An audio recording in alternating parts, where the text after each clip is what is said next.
आज हम लोग क्लास 6 JCRT का यूनिट 2A देखेंगे। The king and tree गोडेस। इसका फर्स्ट पार्ट हम लोग डिस्कस किए थे, जिसमें हम लोग पढ़े थे, इसको थोड़ा सा हम समराइज कर देती हूँ। ये इसमें हम लोग पार्ट 1 में पढ़े थे कि एक राजा था जिसको अपना एक महल बनाने का इच्छा होता है, और वो जो महल उसका जो महल है जो बनेगा वो एक ही कॉलम पे सपोर्टेड होगा, और वो जो कॉलम होगा वो एक देवदार ट्री का बना हुआ होगा। तो राजा ने ये देवदार ट्री को खोजने के लिए अपने प्राइम मिनिस्टर को बोल के 30 लोगों को भिजवाया जंगल में, लेकिन वे लोग उसको लाने में सक्षम नहीं हो पाए, क्योंकि जो देवदार का पेड़ है वो बहुत ही लंबा और स्ट्रॉन्गेस्ट होता है।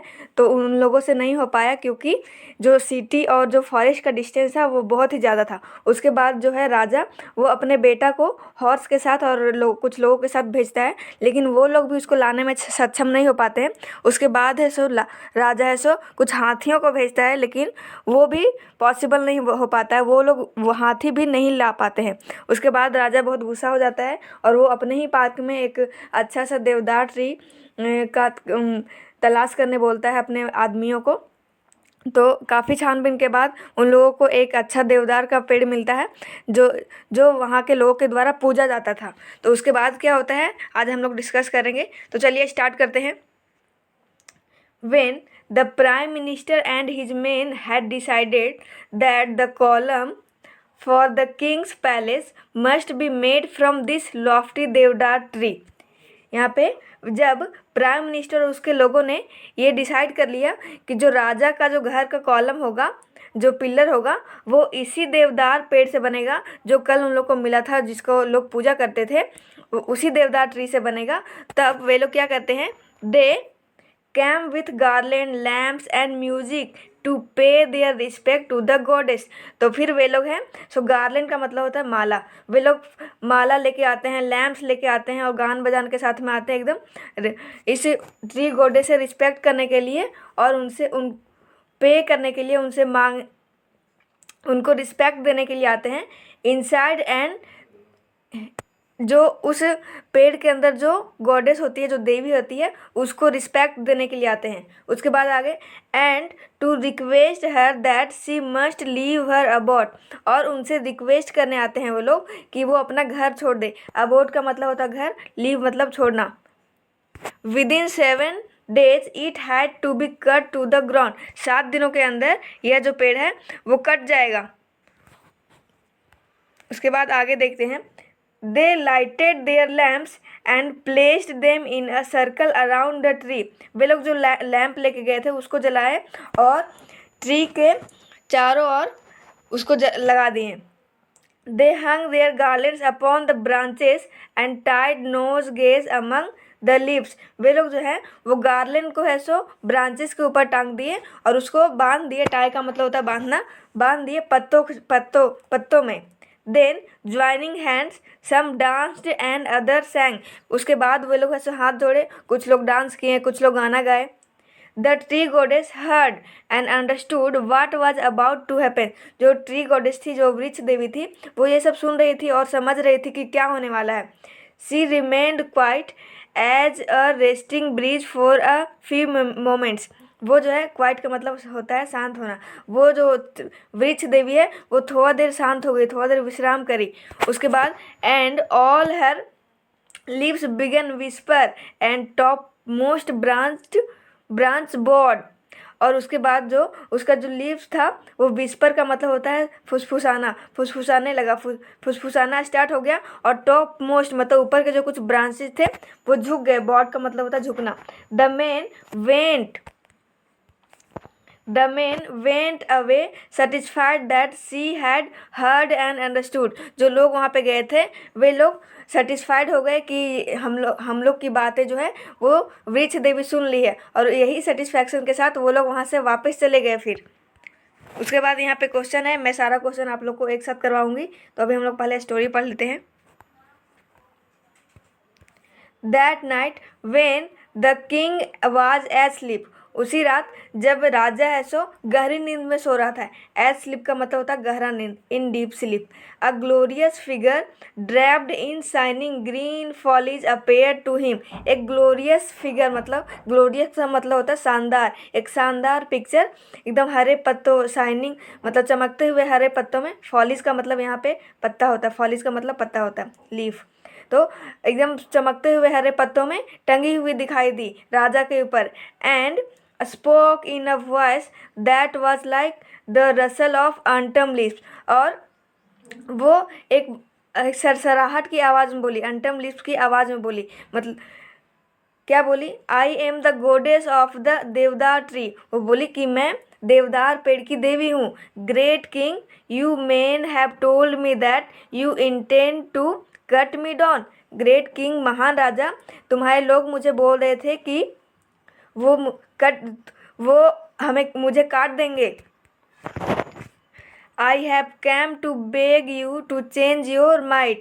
मैं यहाँ पे तुमसे ये भीख मांगने आई, तुमसे ये बोलने आई हूँ कि तुम अपना दिमाग को चेंज कर लो, तुम जो मन बनाए हो उसको बदल लो, कि तुम मुझे नहीं काटो। सो नो, तो उसके बाद क्या होता है? Know my made is made up, answer the king in his dream. जो राजा है वो अपने सपनों में ही बोला कि नहीं, मैंने मन बना लिया है। Yours is the only tree in my park strong enough to support my itself a palace. तुम्हारा ही पेड़ एक ऐसा स्ट्रॉन्ग है जो मेरे पैलेस को सपोर्ट देगा। And therefore I have it, इसलिए यह मुझे चाहिए। उसके बाद आगे देखते हैं। But consider oh king, 400 of years I have been worshipped by the people of all the villages in your kingdom। लेकिन ये तुम मत भूलो राजा कि मैं सैकड़ों सालों से तुम्हारे इस गांव के लोगों के द्वारा पूजी जा रही हूँ। And nothing but good has gone out from me to them. और कुछ भी नहीं तो लेकिन मैं लोगों को अच्छा ही दे रही हूँ। The birds nest in me, birds का, पक्षियों का घोंसला है मेरे में। Men rest under my shade and wild creatures play around me. Shade का मतलब होता है परछाई। जो मेन होते हैं वो मेरे परछाई में आराम करते हैं, और जो वाइल्ड होते हैं, जो जानवर होते हैं, वो मेरे अगल बगल चारों ओर खेलते हैं। I bind the earth with my strong roots, मैं अर्थ को पकड़ी हुई अपने रूट्स से। Children play at my feet, बच्चे मेरे पैरों के सामने खेलते हैं। And women returning from the fields seek refuge in my coolness, और जो महिलाएं होती हैं वो जब काम करके खेतों से वापस आ रही होती है तो थोड़ा देर आराम करती है मेरे इस ठंडक छाँव में। ये चीज़ है सो गांव के बच्चा ज़्यादा रिलेट कर पाएंगे, क्योंकि गांव में जब भी महिलाएं हैं सो काम करने जाती है तो अगल बगल अगर कोई पेड़ दिखता है और कभी ज़्यादा धूप होता है तो वे लोग वहाँ पे चली जाती थोड़ा देर आराम करने के लिए। All true enough good tree goddess, ये सेड द किंग, राजा ने कहा कि ये सब ठीक है पेड़ की देवी, but all the same I can not spare you, लेकिन मैं तुमको नहीं छोड़ सकता। My mind is made up, मैंने मन बना लिया है। And can not be second, और मैं इसको बदल नहीं सकता। सेकेंड का मतलब हिलाना होता है, लेकिन यहाँ पे उसको है मैं नहीं बदल सकता, मतलब यहाँ पे बदलना होगा, मैं अपना माइंड चेंज नहीं कर सकता।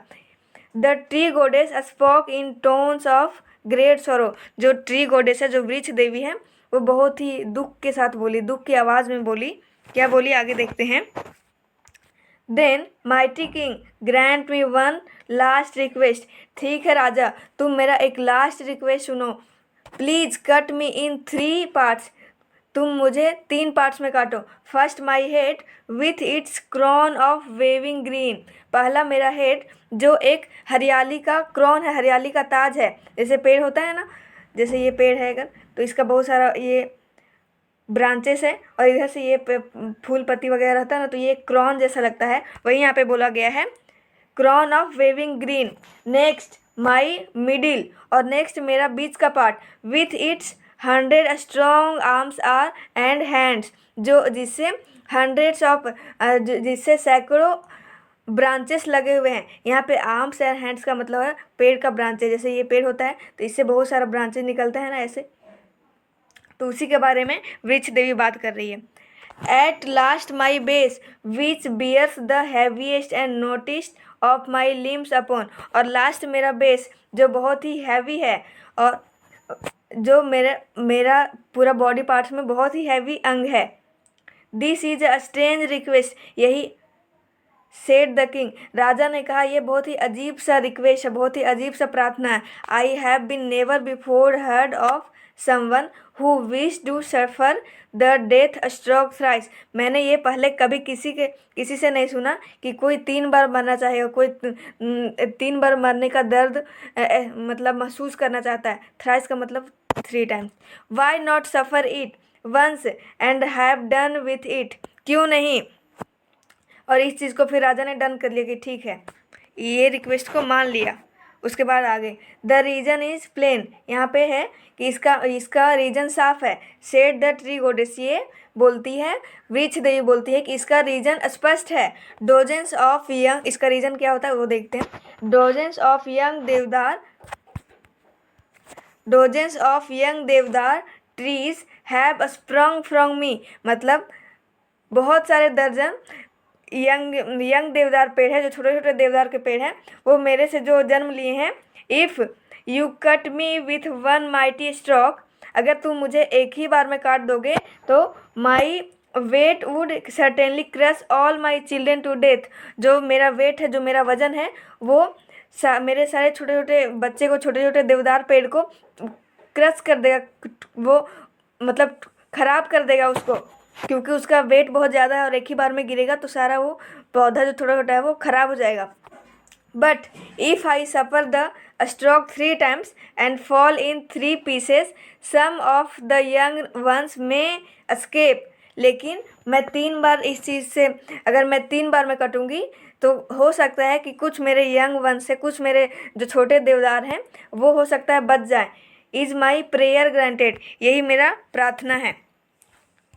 Indeed it is, said the astonished king, राजा बोला ठीक है। As the tree goddess faded from his vision, जब जो ट्री गोडेस है उसके आंखों के सामने से चली गई। फेड मतलब होता है चला जाना, जैसे कभी कभी कपड़ा का कलर फेड हो जाता है ना। The next morning the king called his children and his ministers and his forester to him, next सुबह, अगली सुबह राजा ने अपने बच्चों को बोला और मिनिस्टर को और जो फॉरेस्टर्स को बोला, क्या बोला, and told them he had changed his mind, और वो उनसे कहा कि मैंने अपना मन बदल लिया है। And that the column for the new palace should be build of stone, और जो न्यू पैलेस का जो कॉलम होगा, जो पिलर होगा, वो स्टोन से बनेगा, नॉट वुड, लकड़ी से। For said he, within the देवदार tree lives a sprite nobler than my, क्योंकि उसने कहा कि इस देवदार पेड़ में मेरे से भी महान आत्मा रहती है। And he told them of his vision and they all marvelled, marvelled का मतलब होता है आश्चर्यचकित होना, और उसने अपने सपनों के बारे में बताया, अपनी दृष्टि के बारे में बताया जो वो देखा था, और सब लोग ये सुन के आश्चर्यचकित हो गए। And the king build his place a great column of stone, और राजा एक बड़ा सा कॉलम के आधार पे, कॉलम के सपोर्ट में अपना घर बनाया। And around its base he created a beautiful park, और उसके आसपास वो एक अच्छा सा पार्क बनाया। And the children of the city and the king built his palace upon a great column of stone, और वहाँ के उस शहर के बच्चे और राजा ने एक पत्थर के कॉलम पे वो अपना पैलेस बनवाया। And around its base he created a beautiful park, और उसके आसपास, यहाँ पे रिपीट कर दिया लगता है, और उसके आसपास वो एक ब्यूटीफुल सा पार्क बनवाया। And the children of the city and the surroundings village flocked to the garden to sit on the grass and enjoy the many beautiful flowers and trees that had been planted on all sides, और उस city के बच्चे और लोग वहाँ पे घास पे आराम से बैठते और वहाँ पे चारों तरफ बने पार्क में फूल पेड़ पौधों का आनंद लेते। उसके बाद आगे क्या थोड़ा सा बचा हुआ है। Taking the example of the king, no one built their house of wood any more. अगर राजा की एग्जाम्पल ले तो कोई भी है सो लकड़ी का अपना घर नहीं बनवाता है। The houses were made of stone. जो घर होता है वो पत्थरों से बना होना चाहिए। And the great deodars were able to spread freely through the forest. और जो देवदार है उसको स्वतंत्र रहना चाहिए, अब स्वतंत्र छोड़ देना चाहिए जंगलों में फैलने के लिए। तो आई होप कि ये स्टोरी आपको समझ में आया होगा। नेक्स्ट क्लास में हम लोग इसका क्वेश्चन एंड आंसर डिस्कस करेंगे। अगर यह वीडियो आपको अच्छा लगा तो अपने भाई बहन को शेयर कीजिए, अपने दोस्तों को शेयर कीजिए। Thanks for watching.